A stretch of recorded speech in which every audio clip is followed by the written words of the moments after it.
Edition of the KC Laboratory presented by Emprise Bank. Emprise debit cards are contactless, secure, and faster than ever. So fast, they're giving the cheetah a run for his money. Emprise Bank, member FDIC, our partner in Possible. So appreciative of them and all they've done here with us at KC Sports Network. If you are looking for a banking solution, they are absolutely the people you should be talking to. And I am excited to be talking to these two gentlemen in a very crazy day for all of us. First, find him on Twitter at Maddie_KCSN. Matthew Lane. You've had a lot of airtime here on KCSN today already. A little bit, but I guess what you were implying a second ago with that intro is that the Chiefs don't use Emprise Bank because they should. They should be have. better if they that did. Seemed like what you were implying, saying they couldn't keep up with the cheetah's price. Okay, anyway, you came to me first, and I don't know how you did that when Craig is back this week for on the lab again this week, and to make his triumphant return. Look at this man; he is dressed up. Those of you listening aren't going to get this, but my guy is dressed up for success right now. Mercy. Yeah, it's been a week, month, year at the day job, and came off of the day job. Big presentation today. I found out about the Tyreek Hill news about 4 hours after everybody else. So I'm a couple stages behind the acceptance point of all of this. So maybe I'll be some sort of a proxy for some of you that are listening right now that haven't gotten to that acceptance phase. So we'll get into that. But yeah, I'm not quite to where some other people are. I'm still having to catch up and trying to wrap my head around the big news that Tyreek Hill was traded to the Miami Dolphins today. I went ahead and pulled my hood up, so Craig and I are on the complete opposite ends of the spectrum now. He's dressed for success, and I'm in a short sleeve hoodie. So this is perfect now. We got all the bases covered. I'm wearing sweatpants right now. It feels like I'm part of a breakup. It's so funny. I was the first one to hear about it. I was sitting there just waiting for Maddie, waiting for Craig to finally jump in. And just finally getting to see, different stages of raw reactions for all of us. It came fast and furious today, all this news. It started out, hey, Tyreek Hill's been allowed to seek a trade. Drew Rosenhaus has been allowed to, start negotiating with a couple teams. There's already two finalists. It's the Dolphins and the Jets. And everything kind of gets just really quick from there. And by noon, I think, no, it was 11:20. I think it was by 11:20 Kansas City time. Tyreek Hill was out the door for 5 picks. Pick 29, pick 50, pick 121, I believe. Shout out Matt McMullen for tweeting out the details of the trade. I think it was pick 121 in this year's draft, and then a future 4th and 6th in 2023. And we'll get into all of that here in a second. But first, this podcast is sponsored by BetterHelp. Is there something interfering with your happiness or is preventing you from achieving your goals? You or someone you love falling into depression or struggling with anxiety can keep you from what you care about. BetterHelp will assess your needs and match you with your own licensed professional therapist. You'll be matched with a therapist in under 48 hours. It's not a crisis line. It's not self-help. It is professional therapy done securely online. There is broad range of expertise available, which may not be locally available in many areas. The service is available for clients worldwide. You can log into your account anytime and send a message to your therapist. You'll get timely and thoughtful responses. You can schedule weekly video or phone sessions so you won't ever have to sit in an uncomfortable waiting room as with traditional therapy. BetterHelp is committed to facilitating great therapeutic matches so they make it easy and free to change therapists if needed. It's more affordable than traditional offline therapy, and financial aid is available. BetterHelp wants you to start living a happier life today. Visit betterhelp.com/KCSN. That's betterhelp.com/KCSN and join the over 2 million people who've taken charge of their mental health with the help of an experienced professional.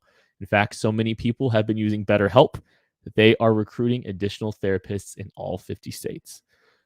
So that's betterhelp.com/KCSN. All right. Well, Help you out with your Tyreek Hill coping skills, right there you go. Better help. They're Yeah. just that we might need to do that. So, Maddie, I want to go to you first. I mean, I know you kind of had a chance to unleash your raw reactions. We haven't had a ton of time to talk this afternoon. I want to know your just kind of raw reactions when you saw the news went down that Tyreek Hill was going to be moved. I don't know if I think you saw it before the trade actually went down, but when you kind of saw that this was going down, what was your initial thought? It's hard, I think, to separate myself now from what went through my mind right then, right? Like I have a different feelings and thought process now than when I first saw it. I got you, buddy. Don't worry. Oh, no. See here, if Craig still has just straight raw reactions, let's let Craig go. Because like mine are pretty mellowed out now. I'm actually a lot more in the big picture stage of this process right now. So let's just let acceptance. Craig. Yeah. You guys are in the acceptance stage. It's unbelievable how much leverage Tyreek Hill had in this entire situation. That was kind of the thing where I'm sitting at right now. He and his agent, Drew Rosenhaus, clearly had the Chiefs over a barrel here. Chiefs could have had Tyreek Hill play out the rest of his contract, could have franchise tagged him, traded him later, tried to sort out this situation at a different time, chose not to, chose to trade him now. We heard nothing but the Chiefs and Tyreek Hill are very close to a deal. They're very close to getting something done. Then the Davante Adams thing comes through. Who knows? I want to get to that later about how much of an impact that actually had. That happens. Now all of a sudden, irreconcilable differences. Tyreek Hill's on his way out of town. It is unbelievable to me how much leverage the player had in this scenario. We see so often that teams have the leverage. Teams have these guys, kind of locked into things. This is one of those rare occasions where the Chiefs kind of did what Tyreek wanted to do here. And I mean, good for him. Not saying it's right or wrong either way. It's just very rare that happens. The thing that I'm still so stuck on, why now? Why wasn't this 2 weeks ago? I mean, I do think that, Maddie, go right ahead. Yeah, let's go, buddy. Go, Maddie. Yeah. Okay. So this Chiefs offseason, I think for all of us has been a little bit perplexing. Kent's gone through some major stages of anger. I stayed as calm as long as I possibly could have, but it finally erupted. Craig, up until last night, was holding on for dear life that there was something big coming around the corner, and he was just telling us he's not going to get upset yet because he knows something's coming. Well, I think now that we got to this point, this feels kind of like a final big step that kind of, I think, alludes to where they were going. So like just some thought processes of why it could be happening now. The Davante Adams trade, right? So when Davante Adams got going into trade talks, that was on Thursday, correct? Last Thursday? Does that sound right? Sure. So it was before Patrick Mahomes' bonus had to be converted. Like at that point in time, that trade came before the Chiefs would have had to mess around with Patrick Mahomes' bonus. Like that's what I'm getting at. I wonder if at that time the Chiefs were still planning on maybe converting Mahomes' money. Maybe they were going to play a little bit more in free agency as of Davante Adams' trade with the assumption that they are going to keep Tyreek Hill. As soon as that trade gets announced, as soon as you see Davante Adams' price tag, I mean, guess who's agent? Guess who's one of the really good agents at getting their guys paid? Mm-hmm. Drew Rosenhaus. Guess who he represents? Tyreek Hill. The moment that trade went through, I wonder if the Chiefs just had to fully flip a switch to, hey, maybe we don't really know what we're going to be doing next year. We're going to lose our number one wide receiver on top of not having all these spots on defense figured out. Maybe it's time to try to push some of this cash down the road one more year, go through a little bit of a reset and figure out what's there. So they make the decision then, okay, we're not going to convert Mahomes' money. We're going to get enough cap relief by trading Tyreek Hill, like just running through a thought process, pay a little bit of Mahomes this year. You get cap relief for trading Tyreek Hill, and maybe the trade just lasted, maybe, working it out lasted a little longer than they thought. That's why they go out, they convert Joe Thuney's money because they have a couple signings. Austin Reeder got signed in the middle of the Tyreek Hill saga, by the way. Mm-hmm. And so they needed a little bit of money. So they go convert Thuney's signing bonus. This is my process. Like the way things have gone now, this is like my theory on what happened during this whole process. This doesn't explain what the Chiefs' plan was to start, but I just wonder if it was late into the process when they found out that Tyreek Hill might be asking for $30 million a year. I think that's fair. I think that's entirely fair. And like, that's kind of where my head's you have something, Craig? Uh-oh. I want to counterpoint this. Oh. I want to counterpoint this. Davante Adams bought a house in Vegas like 4 weeks ago. Tyreek Hill has a house in Miami. He's had one there for a Tyreek long Hill has a time. house in He bought it Miami, 2 years ago. This has been like 2 years in the I know, works. but Davante Adams just bought a house in Vegas. We know that the Green Bay Packers offered basically the same deal, and Davante said, "Nah, peace out. I'm going to Vegas." Like that was part of this. If the Chiefs couldn't see in, the radar here of what was going to happen in the free agent market, that Davante Adams was going to get paid wide receiver one money. Like, I mean, think about that. It's not like this isn't the Christian Kirk thing. This isn't what we're talking about, where it kind of came out of left field. Davante Adams getting paid as the top wide receiver should surprise absolutely no one. So if that deal measurably changed the way that the Chiefs were coming to the table from a negotiation standpoint, or surprised them that it was as big as it was, that I've got a little bit of a problem with. Like, I mean, that should be on the horizon. Like, people counterpoint. Nuke Hopkins' contract was seen as an outlier. They put a lot of like extra weird years in there. Nobody got close. No one's been close to his deal. His average APY is 27. The next highest besides Adams was 20. So it's not like, I think the Chiefs are probably looking at it like most people, Rosenhaus and Tyreek Hill included. 27 is not a real attainable number until it was. Counterpoint. Chiefs offense? Yeah, let's go. I wrote that article a year early. What if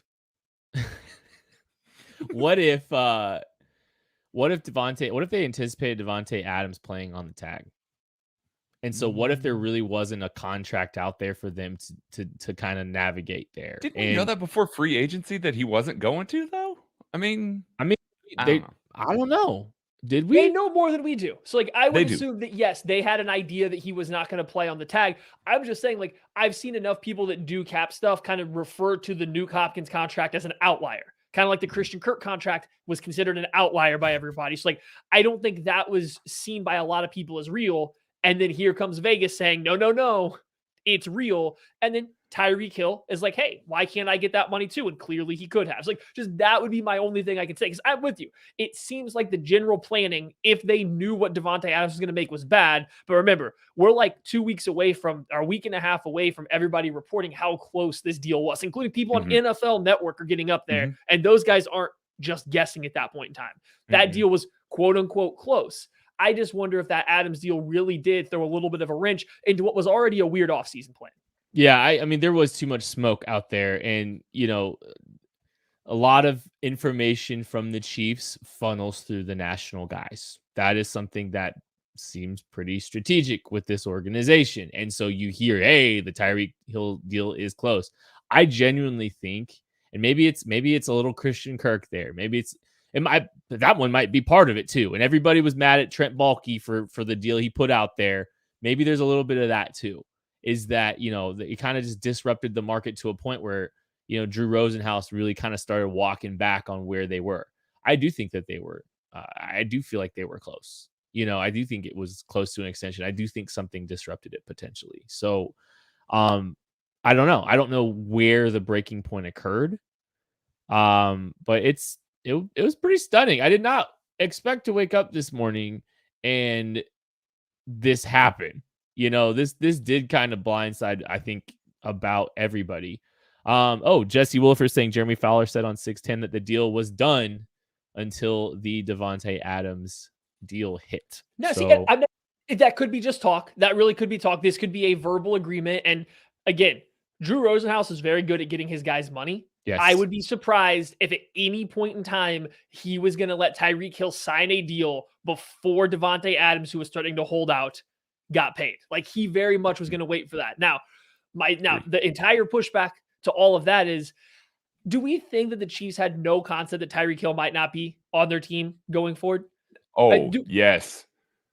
Yes. I mean, he didn't want to restructure last year. Like, he flat out turned down a restructure last year. We spent all this season talking about how Tyreek Hill might be gone because he's clearly looking at the market and saying, hey, I can get more. So, yeah. I don't know Do if we we. think- I don't know if we said that. I don't know if we went as far to say is that he went gone as much to say is like that he was clearly keep an eye unhappy on it. with his contract because like last summer there was an interview. I can't remember. I think it might have been Fox 4 that had coverage of Tyreek kind of being very not wishy-washy, just not really wanting to talk contract. Didn't seem very satisfied with it. There were some like if you read between the tea leaves a little bit there, and I mean.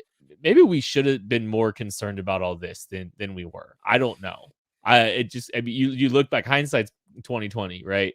But there was some signs there that maybe there was, a little trouble in paradise when it came contractually. So, take it to the field too. Do we think there was some slight bit of building frustration with a lot of the drops this year that were leading to interceptions? Like this was Tyreek Hill's most mistake-prone year. I'm not saying it's a knee-jerk reaction, but you get into contract talks and all of a sudden you have a receiver who probably had the worst set of drops you can have in almost NFL history. I mean, he had 3 passes go off his hands and get picked off, right? Like that's about as bad as it can get for a drop. Like you sit down at a negotiation table, there's a chance that comes back up. There's a chance it comes back up that it was, hey, teams played too high and guess what? You couldn't do anymore, whether it's his fault or not. Your least productive per catch year.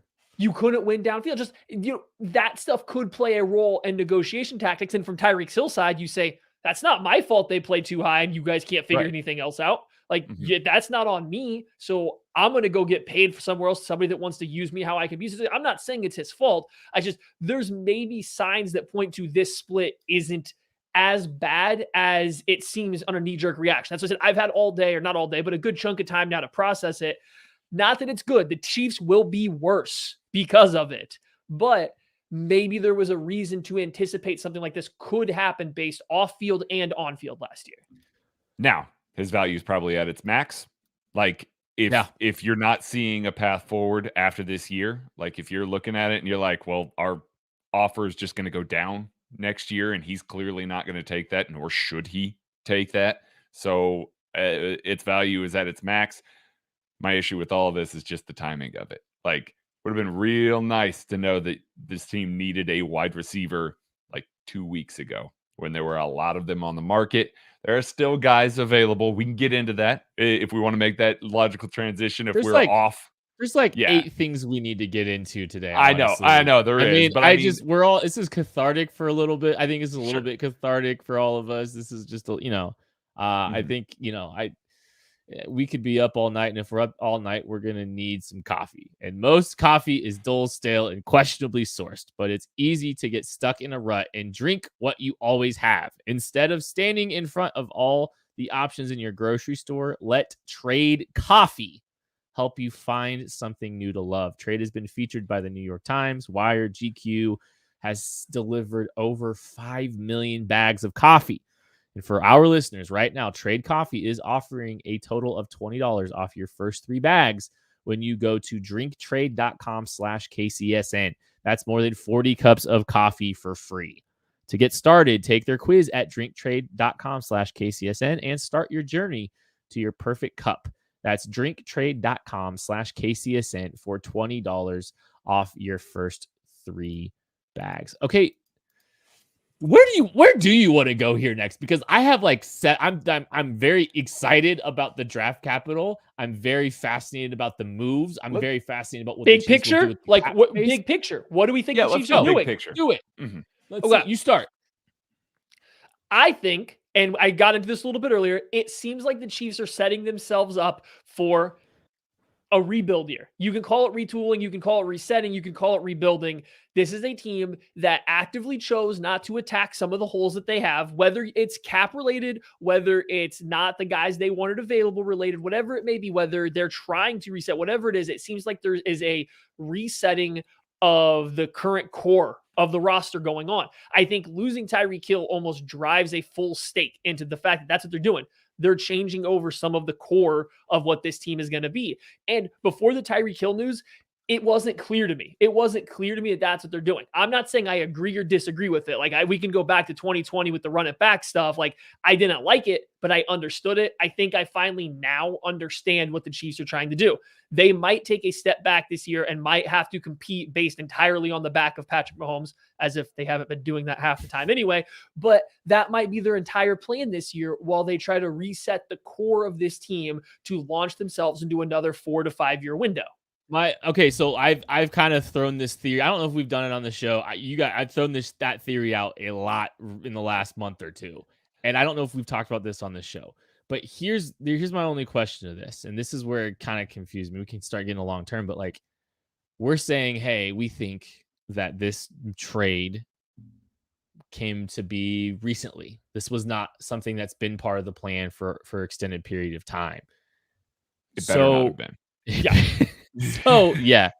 So I feel like those are kind of opposing ideas. If the plan, unless you think, which I think is entirely feasible, because I've been talking about like this might be a mini reset year. This might be a year where they start kind of looking towards, the second, act of Patrick Mahomes' career, which that's sad to say. But do we think that these moves are independent of each other? Do you think that they were kind of looking to reset a little bit before this move? They were going to continue to pay Mahomes, but they were going to kind of grit their teeth and deal with some issues and some inconsistencies and some youth in the draft and all that stuff. Do you think that this was the plan before the Tyreek Hill move? Yeah, I think that this was going to be like 2018. I think it was going to be this offense is good enough to do things. The defense is on its last leg of what this core is. We're going to give it one more year, then fix a lot of stuff. And that came with the coaching staff change. And if that could be part of it on the defensive side again, I don't know. But I think that was the plan going in. It was a smaller, obvious reset then because you still had the core of the offense. I think Tyreek Hill at his age, if he was willing to take a little bit less money, like just a little bit, he might still be a Kansas City Chief. Mm-hmm. And if that was the case, then like you don't have to mess with the offense too much. He's still going to be young enough that core of the offense can stay the same. It was only the defense. I think Hill forced his hand to where now the Chiefs, instead of just turning over the core of the defense, have to do a little bit of finagling on the offensive side. But I do think that was the plan the entire time. And that aligns with a lot of what the moves they made before and kind of with the Tyreek Hill move to me. I mean, yeah, that this didn't happen in a vacuum. There's obviously that. This is one of the things that I've been saying with these guys kind of in our group chat for a while.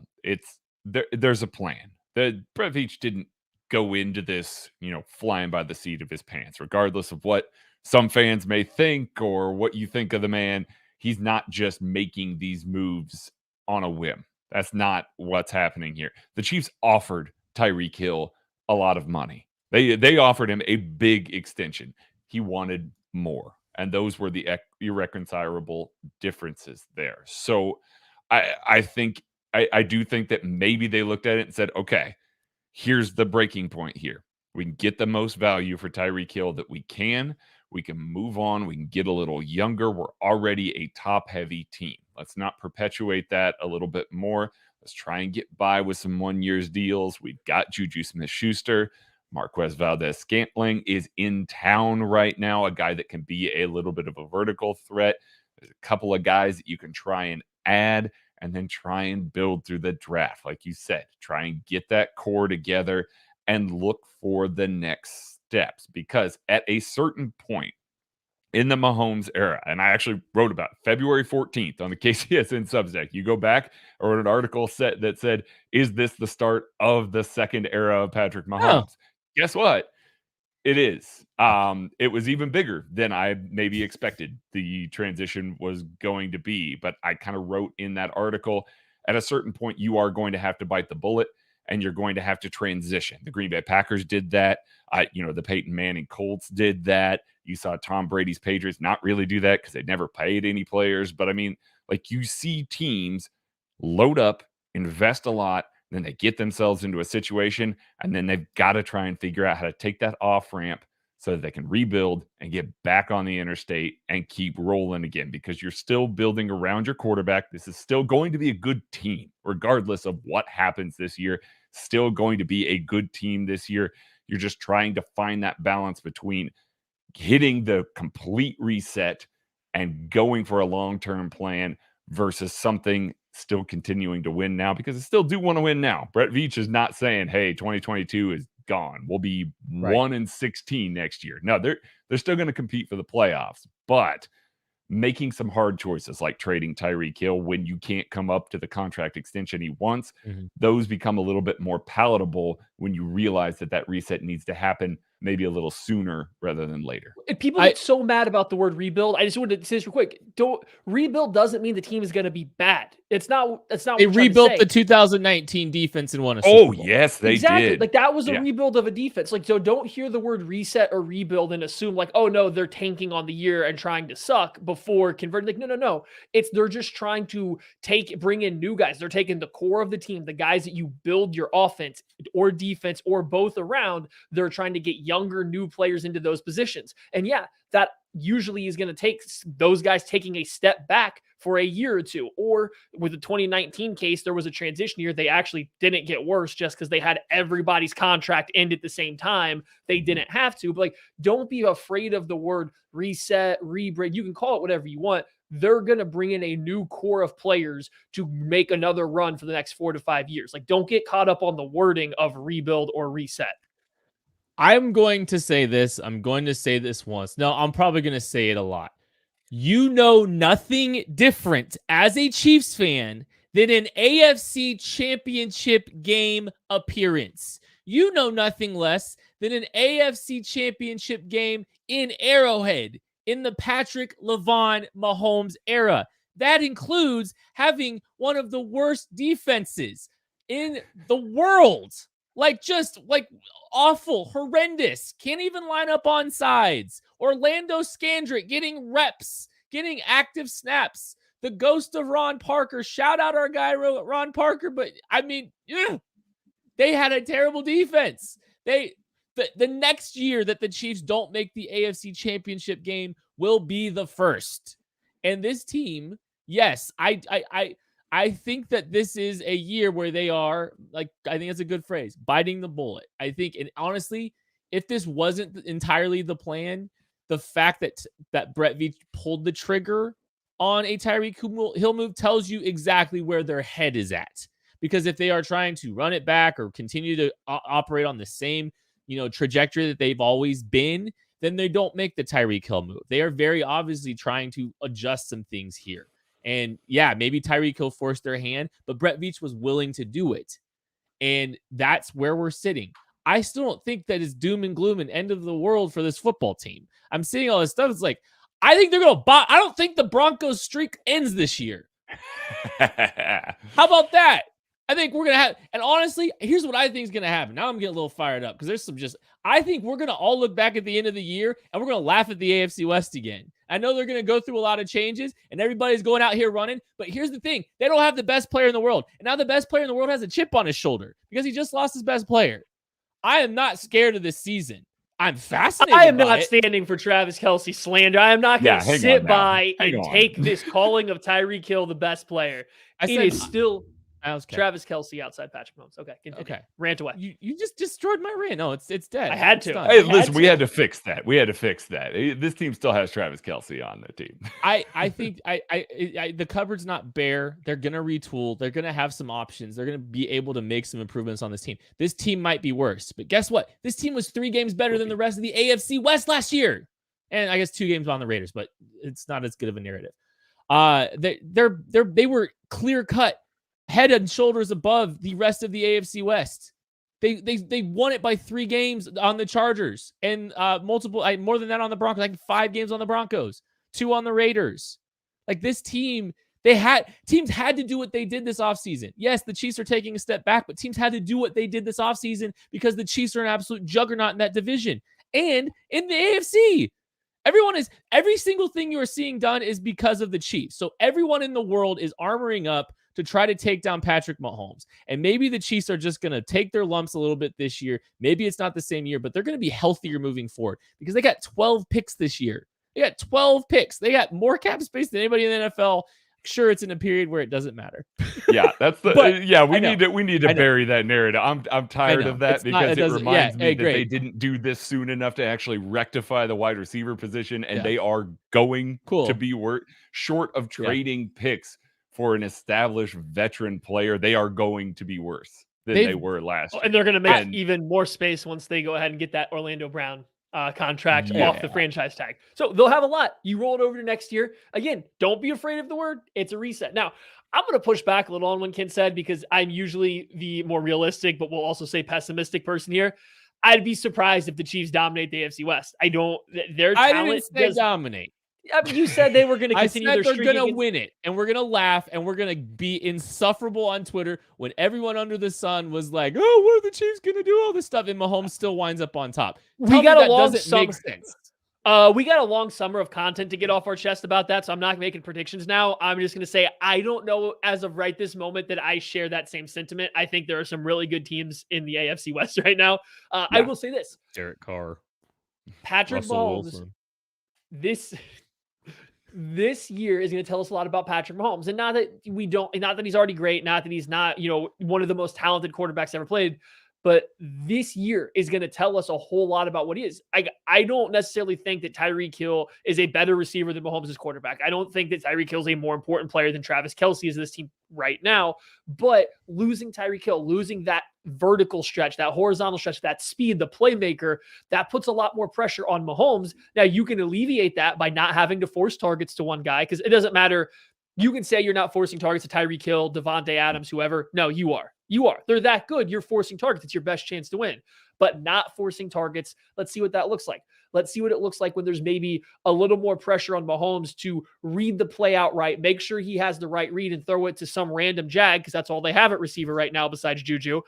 Like, what does that look like for him? Like, where does that go? No. And I'm making jokes now to kind of cope with everything that's happening. I think there's a lot of time left for the Chiefs to turn over a little bit more of what this offense is going to look like, but it's going to be a big year for Mahomes. He comes out and plays like Patrick Mahomes has his entire career. Like, okay, anybody that has anything negative to say, I'm looking at you, Keenan Allen, can just up right away, because every time that man opens his mouth, it's negative about the Chiefs. And now he's talking about how Tyreek Hill makes somebody else look better on Instagram.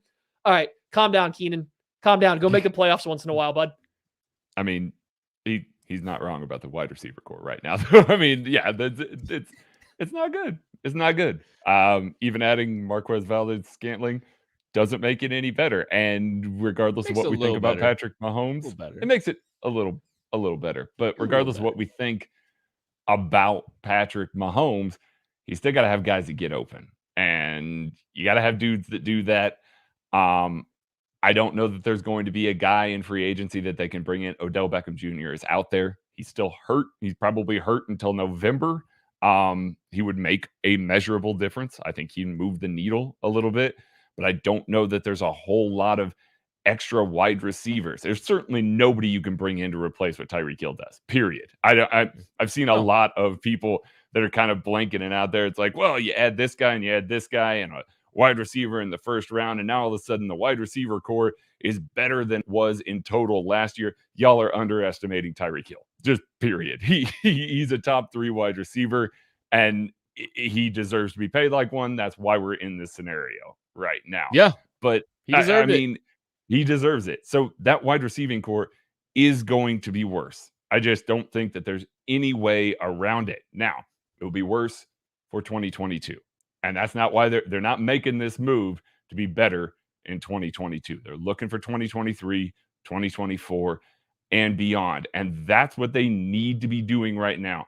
They need something that can be a go-to, brand new, that can be a long-term solution at those positions, like our good pals Macadoodles are doing for the liquor store market in Kansas City by coming in summer of 2022. Brand new, great customer service, elite selection, and great prices. That's the spot you guys are going to go to. As soon as it opens, that's where you want to be. That's where you're going to go. So bring more. Just like we want the Chiefs to bring more talent to the wide receiver room right now and bring more talent to the offense after Tyreek Hill has gone, we want to bring more Macadoodles to Kansas City and wherever you are. So get a hold of Roger, info@macadoodles.com, and get one to you right now. But guys, it's just not good. I don't see, do either one of you guys see this wide receiver room being better in 2022? No. Let's just say this offense in general. Do you think this offense is better in 2022 than it was in 2021? Ooh. I don't think the 2021 offense was all that good. So I know, but okay. by comparison, Let me back this up before I get yelled at. Yeah. The 2021 offense was very good. It wasn't all that good compared to what we have come to know as the Patrick Mahomes and Andy Reid offense. It wasn't the Golden State Warriors. Do I think there is a chance that the Chiefs can come together and form some form of wide receiver room and new offensive scheme to better attack too high coverages to where they are more efficient, especially in situational football when it matters? Yes. Will it be hard without Tyreek Hill? Absolutely. Do I think the offense as a whole will be more talented than it was last year? No. Like, it's clearly a loss. I want to be very clear about that.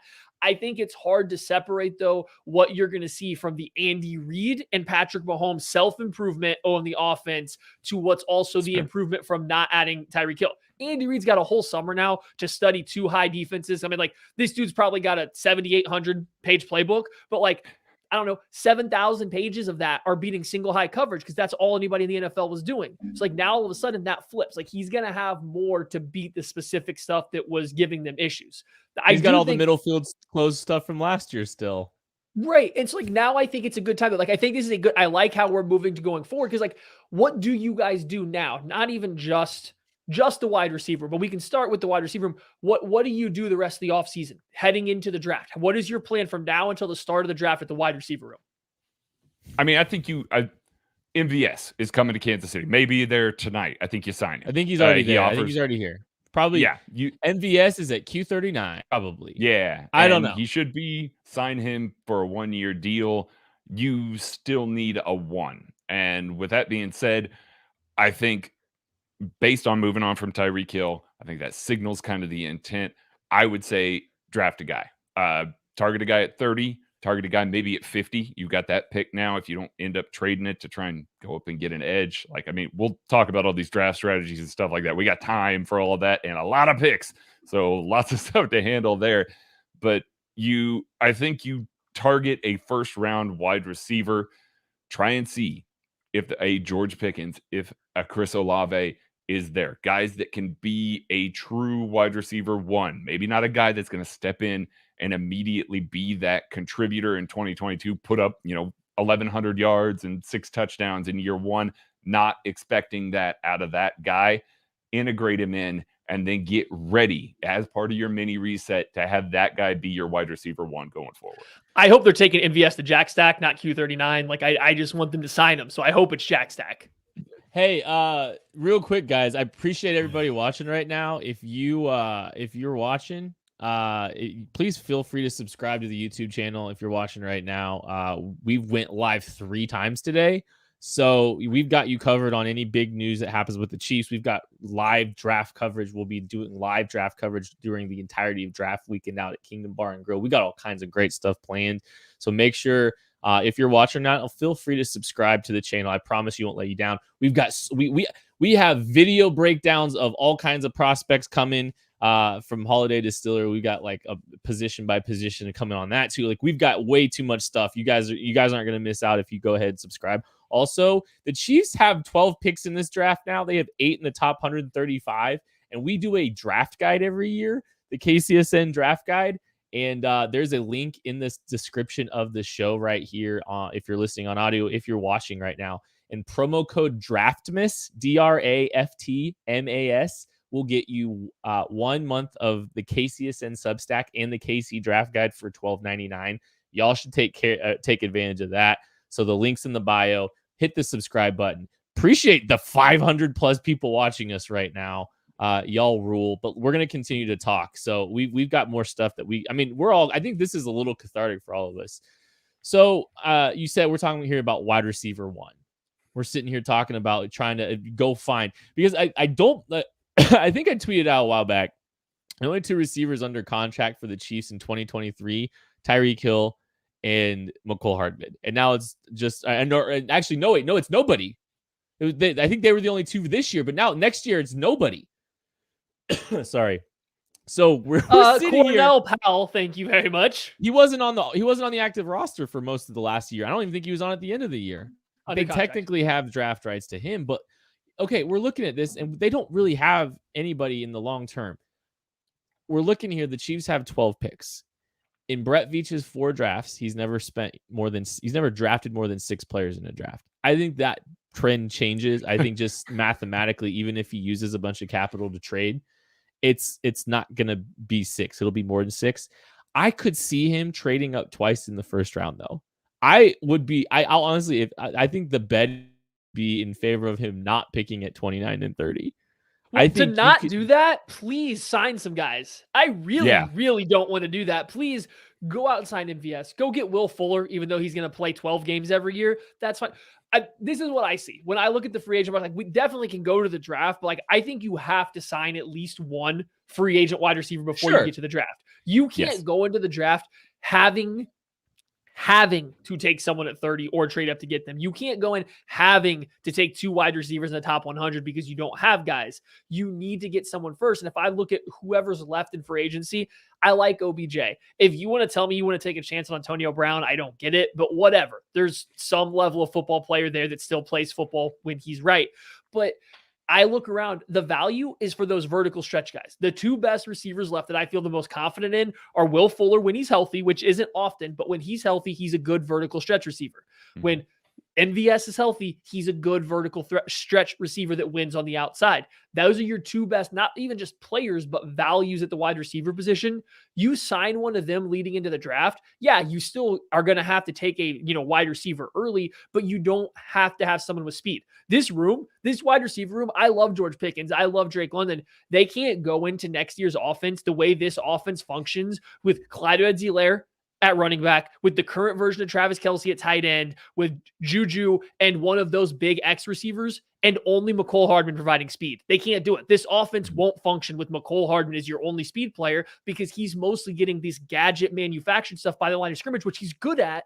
But like, to rely on him as being the only guy that can stretch vertically, you can't do that. They need to have somebody else already on the roster so you don't have to reach for Chris Olave. You don't have to make sure you go get Jameson Williams. You have a backup and you already have someone in place that provides that vertical stretch. Like, I think that is the most important move they can make before the draft, is fill some other level of speed in this wide receiver room. So help me, if they trade up in this draft and take a wide receiver, I am going to lose my I'm with you. Mind. I'm with you. This live, because we'll be doing this live. We'll have a live draft show. No, Greg I will headbutt each other. We will. Okay, hold on. Okay, that might be a fun thing. Hang on. Time out. Because I'm the dork here that loves the draft math. Mm-hmm. Chiefs take 29, and we'll call it 29 and 115. Nope, I already know. Time out. I'm not done. Because I'm not going to receiver yet. I think, excuse me, I think all the draft capital that Chiefs are about to use, I think the biggest trade up they do is for an edge rusher. Correct. And it should be. Yes, trade both Miami for top. Trade both picks for Miami up. They miss out on these guys by being at the end of the draft. You can get up to the mid-teens and just pick a great Thibodeau, player there. Jermaine Johnson falls. One of them falls. Yes, go to 15. It's 29 and pick 50. Will get you to number 15 in the draft. I bet you there's a pass rusher there that we all are geeked out about. Okay. 30 and pick 94. Nope. That gets you to 23, 24. Just a small trade up to go secure your favorite receiver, Jameson Williams, George Pickens. Nope. Why not? I'd rather have the pick. Mm-hmm. I think this team needs to be building in day 2 and building out their depth, building guys that can be average to above average starters, because they don't have enough of those guys. They consistently get rid of those types of guys. And the types of guys that they take in day 2 of the draft right now are guys at lower positional value positions. Take corners, take wide receivers, take these sorts of positions in day 2 of the draft. And it's okay if they're average, because you need to fill out these rooms at this point. Craig made the exact same point we did last week where he wasn't on with us. It's like, listen, they hit on really good football players at low positional value last year. You don't get the luxury of hitting on interior offensive line and hitting on linebacker this year. You have to hit on skill players. You have to hit on the highest impact players. My only question to you guys is, okay, fine. You don't want to trade up. whatever. For a receiver. No. You change it for a receiver. I don't want to trade up for a receiver. Oh, I would love for them not to have to, but if you are not going to get Olave, Jameson Williams, George Pickens, you're not like, if you won't get one of those guys, none of them are falling at 30. You're not going to go grab one of them. No, I'll draft Sky Moore, Christian Watson. Yeah, or I'm going to stay put and take Andrew Booth because all these receivers went off the board. Same. Okay. Yeah, exactly. And get one of those guys I just named at the end of round 2. Like, if you did those trade ups, even if you did all those trade ups, you would still have a second, third, and 2 mid fourths. I'm just saying, there's a lot of good players that you could get. You could get 2 top 25 guys and get like You're 4 not extra selling me by including round 4 picks. I'm gonna let you know right now. Package them both and get back in the top 100. That could get you to pick 90. Kent, name the cornerbacks on this roster. I'm not trading up for a wide receiver. They don't, guys. Why are we even entertaining them taking a cornerback in the first round? We know better. Come on. Then take Lewis Seen. Draft even another their best corner they drafted is Travis safety. Take Travis Jones. I mean, just go add to the defensive line for that point. But just take whatever the case may be, stay put. Let the rest of the board come to you there. I'm fine with making a massive trade up to 15 because you just don't get quality edges outside of that early round, and you've got a good edge class. You're going to have one of these guys that is going to be a significant contributor at the NFL level. You can go up, get that guy, then you don't have to worry about continuing to pay Frank Clark, continuing to try and pay these guys.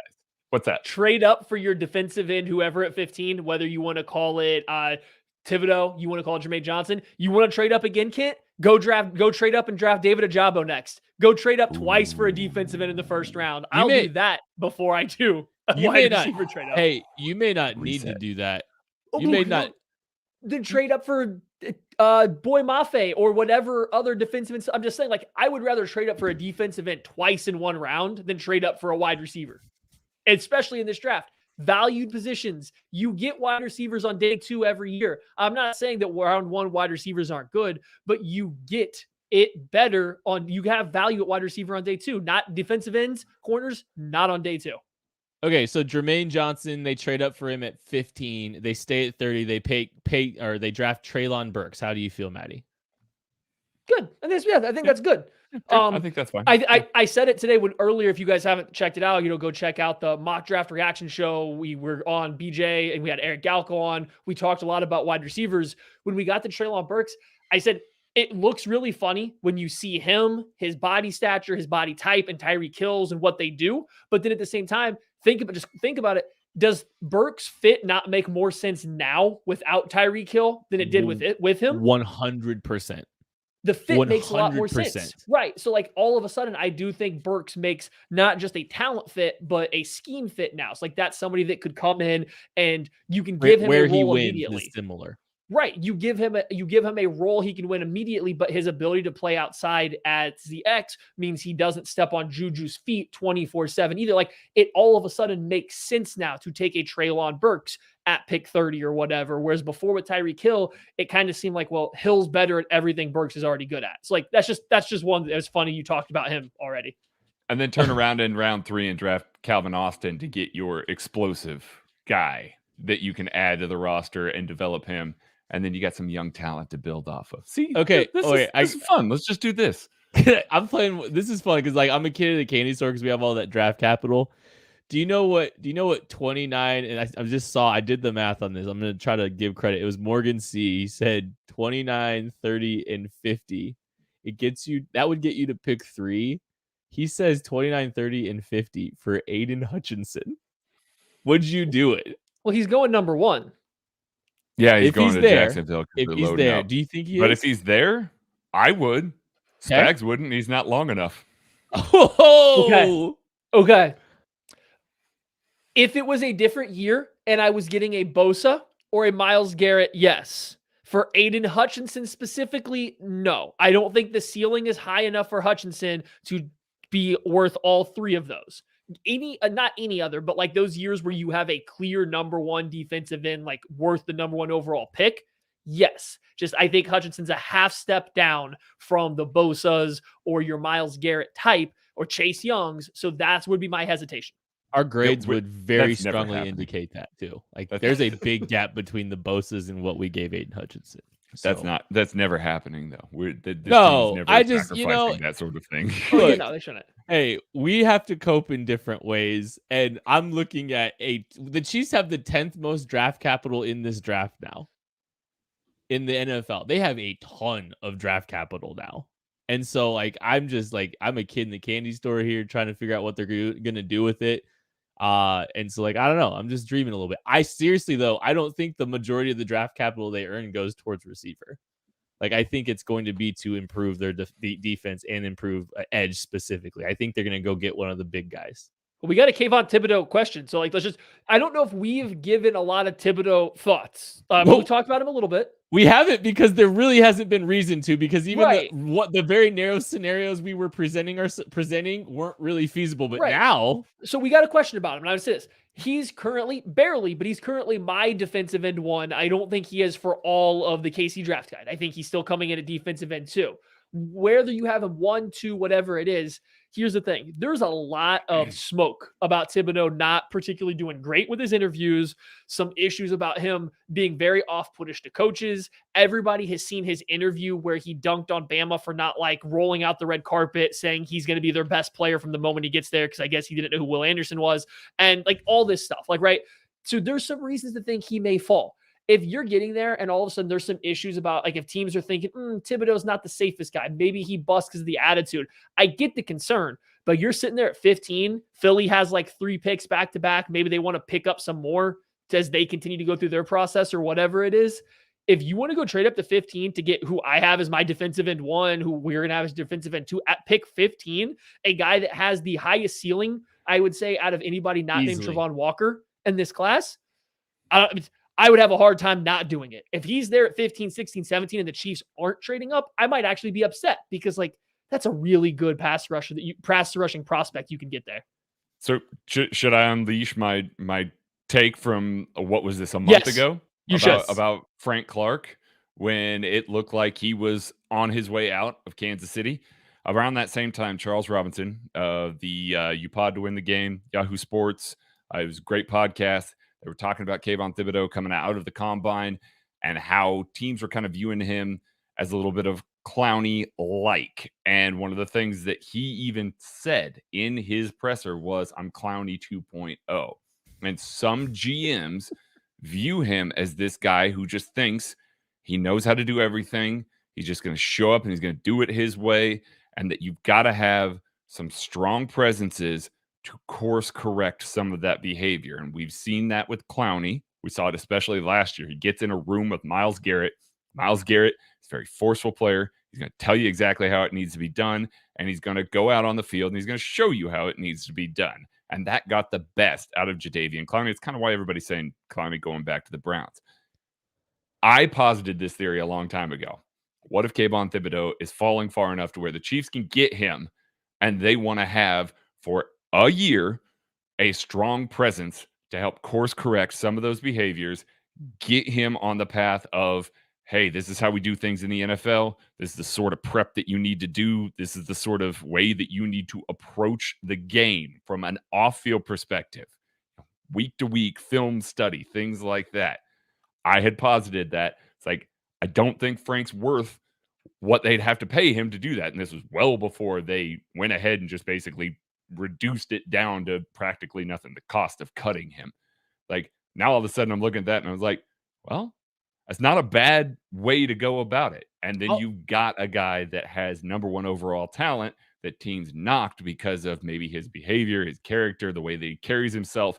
And you can get a guy in the room with him to show him how to do that and then say, thank you for your service, Frank, and move on and have a guy that's ready to go in year 2. I don't know. I'll go even farther to say it doesn't matter. You throw any young rookie edge rusher in there. If the Chiefs are going to go swing big and try to make sure that they secure one of these top shelf pass rushers, having a Frank Clark in that room, regardless of if it's Kayvon Thibodeau or someone clean like, Travon Walker or anyone. I mean, any of these, Jermaine Johnson, it's good to have any of these, and it's good to have Frank Clark in for any of these guys. And so, like, you could even go a little bit farther just to say, hey, there's going to be a good room for this young edge guy to learn from this year. Kind of like how Hitchens was here for a year with Nick Bolton. It's the same kind of thing. Maybe, I don't know. I don't think they had a plan to get Nick Bolton specifically. I don't think they had it locked up that they were for sure going to be able to get him down there at 58, but they probably had an idea that they were going to take a linebacker pretty early. And so they probably had a few guys that they were considering there. And, maybe this is, just going to help the transition. I saw someone talk about Melvin Ingram on here in the chat too. Melvin Ingram, Frank Clark in a locker room, two of those guys with a young pass rusher this year, a young uber talented pass rusher this year. That's a good infrastructure for a young guy in his first season. That's a great infrastructure. So, Thibodeau specifically should be off the board. Like, I want to say that. And so should Trevon Walker. Yes. And so should Aiden Hutchinson. And so should Jermaine Johnson. They should all be off the board. But guys, guess what? 4 defensive ends always being off the board before pick 15 isn't that common. It doesn't happen year after year after year where 4 defensive ends come off the board before pick 15. You want to fit 4-5 offensive tackles in there, squeeze in a quarterback, some other, like, at some point in time, Stingley. Guys are going to fall. Sauce. Kyle Hamilton. There's a safety that's going to get in the top 10. Like, you can do the math pretty quick. Right. There's a good chance that 4th defensive end, whoever it is, falls. I'm not saying it's going to be Thibodeau. He's not for me. He's my defensive end 1, as I said. But you want to tell me a team's going to bank on the safer projection of Jermaine Johnson, the absolute freak athleticism of Trevon Walker? I mean, it seems like Aiden Hutchinson kind of has the top edge spot locked up. This is just a path that has real smoke of falling from not even just media, but coming out of people that are directly in contact with the NFL. You can replace Thibodeau's name with any of those other guys I just mentioned, sure, and this conversation still fits. We just have a direct reason why Thibodeau could fall, and why, to Craig's point, Frank Clark, Melvin Ingram, 2 of those guys being in here mitigate the risk that other teams might have with him right away because you have strong leadership. Now, is it likely? No, but it's a possibility. That's why we're talking at it here at the end of this podcast. Well, you guys listen. It's just as likely as we would have said trading Tyreek Hill was. About or trading up for Patrick Mahomes at pick 10? Pain. For sorry. I was still talking about Tyreek Hill. Sorry. The Mahomes one turned out okay. Just now we're one quick little speculation too. Philadelphia has pick 15, 16, and 19. I would guess one of them, they're getting out of one of those. And 15, 16 is right in that trade up territory we're talking about here. And Andy Reid, Philly connection, yada, yada, yada. You get the point. Philly probably takes the defensive end we want, but like, yeah. I mean, I know. That's why probably takes them. I was kind of looking at, like, they've got Hassan Reddick and Josh Sweat in there right now. I don't know. Who knows? I think you're probably right, but maybe they don't. Maybe they want Sauce Gardner there, somebody like that. We'll see. But there's so many possibilities now. This whole offseason's opened up in a completely different way. I don't think anybody really anticipated. I don't think the 500 people watching this anticipated. Thank you for watching. If you liked what we talked about today, if you like the channel, please subscribe. Go ahead and hit that subscribe button there. You can also purchase the KCSN draft guide. There's a link in the description of the show. Promo code DraftMiss gets it for you for $12.99. Promise you it's going to be a great deal, especially now that the Chiefs have 12 picks in this draft. That is going to do it for the KC Laboratory. Thank you so much for listening, for watching. We appreciate you. We'll catch you later.